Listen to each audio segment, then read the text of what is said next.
കാർഗോളങ്ങളുടെ എമ്പുരാൻ.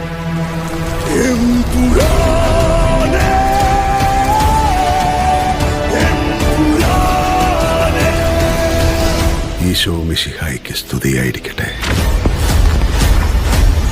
ജാൻവി അല്ലാതെ ഇന്ന് ഈ ലോകത്തെ രക്തബന്ധം എന്ന് പറയാൻ എനിക്ക് ഒരാളേ ഉള്ളൂ അങ്കിൾ. പണ്ടെപ്പോഴോ കേരള രാഷ്ട്രീയത്തിൽ വെറും ഒരു MLA മാത്രമായിരുന്ന ഒരാൾ. അയാളെ എന്തിനാണ് സാർ ഇങ്ങനെ പേടിക്കുന്നത്? നമ്മൾ അറിയാത്തതെന്തോ Stephen നെടുമ്പള്ളിയുടെ കഥയിലുണ്ട്.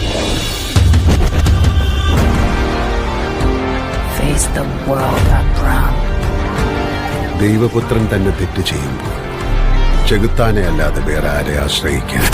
Because the enemy of an enemy is a friend.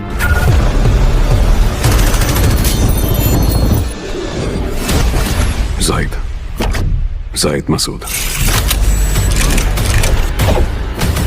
We have to end this war.